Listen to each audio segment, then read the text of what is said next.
Police enter a one-room apartment and find two children, 3 years old and 1 year 9 months, dead on the floor, unclothed, close together. Trash fills the room. The bodies are already badly decomposed. In the paperwork that follows, one detail lands like a weight. Their mother has been gone for roughly 50 days. On the refrigerator door, faint smears and small handprints still cling to the surface, silent evidence of a last search for food, again and again, until there was nothing left to find.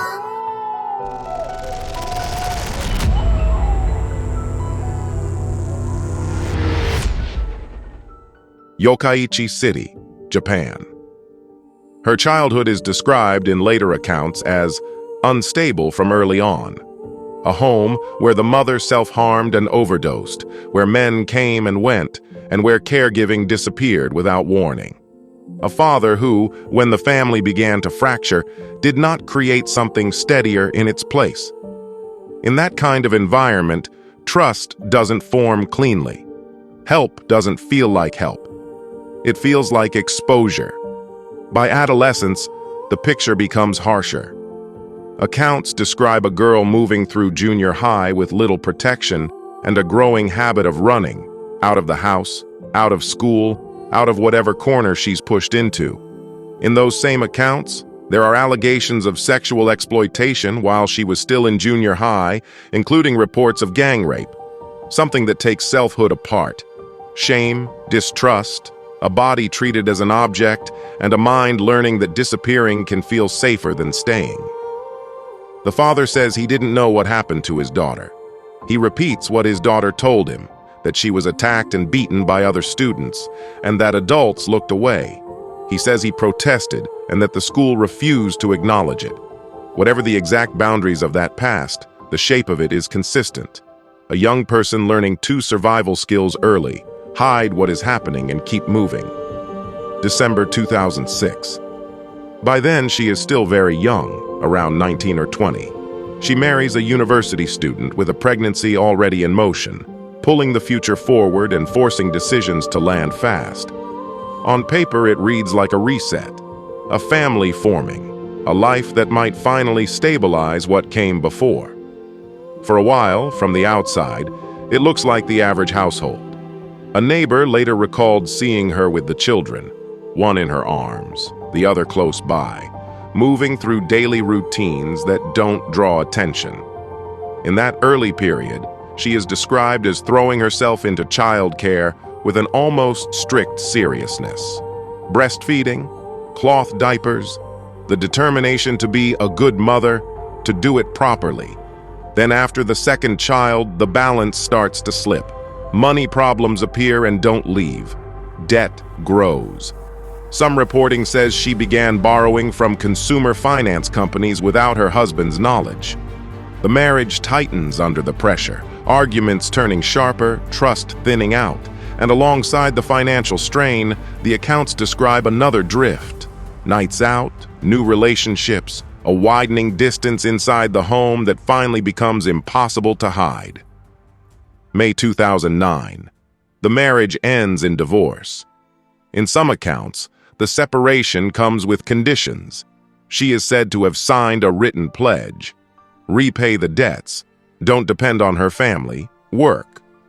Whether every line of that document can be confirmed from what's publicly available, the direction of the story is consistent across retellings. She leaves the marriage with little cushion, strained ties to her former in-laws, and 2 small children still relying on her every day. Sunday, August 2nd, 2009, Nagoya City. A resident reports something simple and alarming: a child crying alone in an apartment. Police respond and take the older child into temporary protection as a lost child.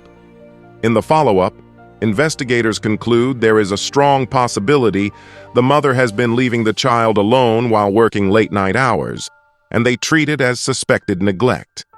The case is then handed into the child welfare system. The Chubu Child Consultation Center and the Chikusa Ward Health and Welfare Center begin formal measures, and on August 25th, She is classified as a case requiring support. They try to reach her by phone and by home visit, but nothing connects. 6 calls, 2 visits, no response.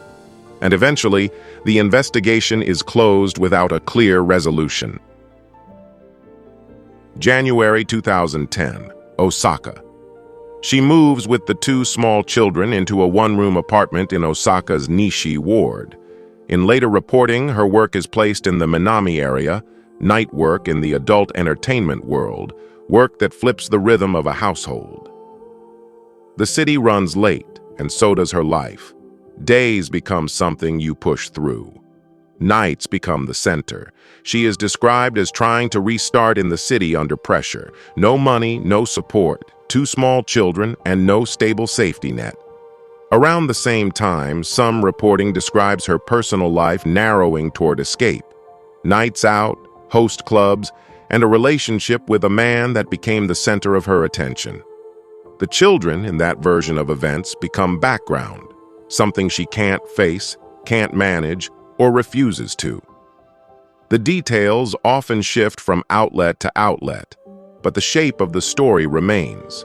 Her world moves outward into the city at night, while the children remain inside an apartment that grows quieter.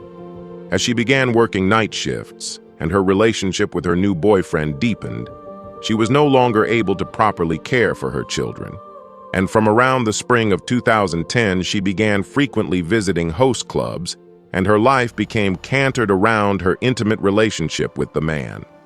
March 30th, 2010, 9:30 a.m. A neighbor calls the child abuse hotline. No names, only a pattern. Almost every night around 2 to 3 a.m., a child crying hard enough for the building to notice.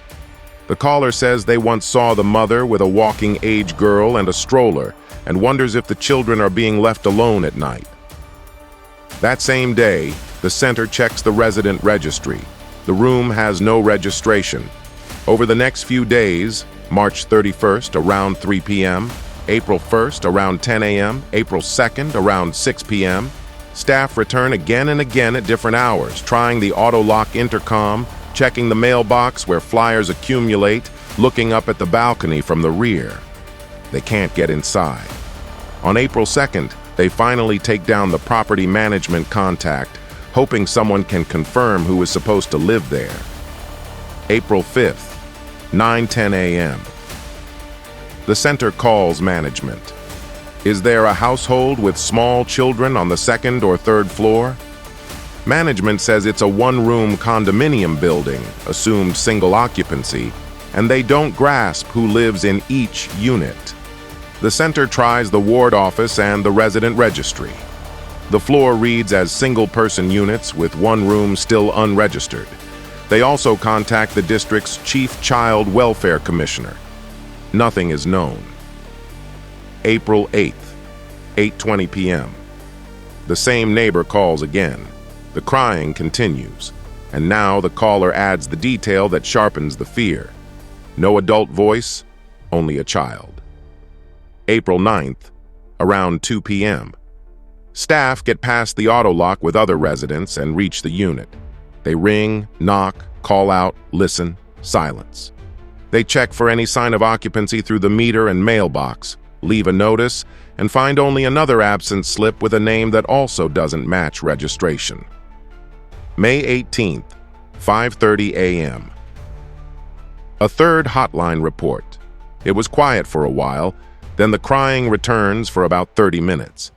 At 5:31 a.m., a separate call comes in, reporting a crying child from a nearby building. The center rechecks resident registration. Still nothing. And that afternoon, around 3:50 p.m., staff return one more time.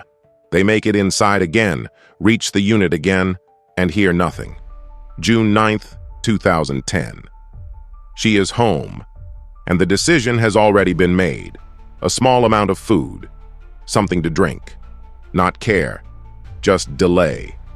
From the entrance side, she tapes the interior door that leads into the main living area, so that if the children pull from inside, the door resists. Then she locks the apartment's front door, the door to the corridor, and leaves. In the court's findings, she does not return until July 29th. Two barriers remain behind her, an inner door that won't give and an outer door that won't open.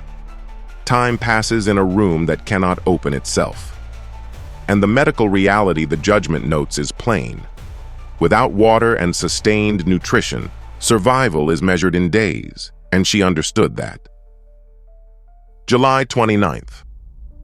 It begins with something the building can't ignore anymore, an odor leaking from a closed room. A resident on the same floor complains. The building manager contacts the business connected to her housing and asks for the room to be checked. By then, she hasn't appeared since her last shift on the 24th, and her boss calls, pressing her to go home. In later reporting, she has no clean way around it. She returns that evening, around 6:30, unlocks the door, and steps inside. The children are already dead. The room is described as filthy, with garbage piled up and the bodies in an advanced state of decomposition. She leaves again. Not long after, she sends an email to her boss. "Because the house is full of garbage, don't go to look. I've left the kids unattended too. I don't know what to do. I want to die." It reads like panic, but also like control, trying to stop anyone from seeing what's inside even after she has seen it herself. Later that night, she reaches for a safer story. Around 8 p.m., she calls an acquaintance in Yokkaichi, Mie Prefecture, a man who runs a food and drink business, and begins by saying a friend died in an accident. She asks how someone gets over losing a person who mattered. The children are not named. The grief is redirected, spoken out loud, but displaced onto someone else. That same reporting adds that in mid-July, when she visited that man's place and was asked about the children, she answered quickly, "They're at their grandmother's." Then she changed the subject. A cover story rehearsed weeks before the apartment door finally had to open. July 30th, 1:15 a.m. The call that brings police isn't about crying anymore. It's about smell. In one account, her boss goes to the apartment and calls police to report the odor. Officers from Nishi police station respond. Some reporting describes responders approaching from the balcony side, using a ladder and lights, before the scene inside is fully confirmed. Inside the one-room apartment, police find two children dead, a 3-year-old girl and a 1-year 9-month-old boy. Contemporary reporting also notes their recorded heights, about 93 centimeters for the older child and about 78 centimeters for the younger. Around 2:30 a.m., police notify the Child Consultation Center. The children have been found dead, the mother is not located, and the address matches the earlier crying reports. Public reporting characterizes the case as a fatal neglect death, with medical commentary describing death from debilitation due to lack of food and water, and noting that very small children in such conditions may survive only around 5 to 7 days. She is arrested later that day, first on suspicion of corpse abandonment, later rearrested on suspicion of murder. Early coverage locks onto contrast. A 23-year-old mother in a one-room apartment with 2 small children, while her outward life appears mobile. Time spent with a man at a hotel, movement between Osaka and Yokkaichi, and social media posts. Japanese sources differ in label, but multiple accounts place her work in Osaka Minami's adult entertainment sector, including reporting tied to a fashion health operator. And then, the statements attributed to her harden the story further. Reporting quotes her describing a change in feeling, words to the effect that she began to dislike feeding and bathing the children. Other lines attributed to her are harsher still, that about a week after she left, she thought the children might already be dead and still did not feel an urgency to return. In court, her language shifts again. She is described as saying she missed the children, that she wanted to see them again, to hold them again, speaking as if the bond still existed and still mattered. The anger from the surviving family is described just as plainly. The ex-husband calls for severe punishment. The ex-mother-in-law asks for the maximum penalty. Her mental state becomes part of the dispute too, with long-form reporting framing dissociative disorder as an issue argued in court, contested, not treated as settled. On March 16, 2012, the court delivers its decision.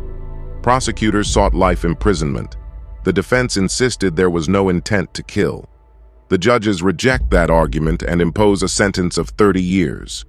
On March 25, 2013, the Supreme Court dismisses the final appeal and the 30-year sentence becomes final.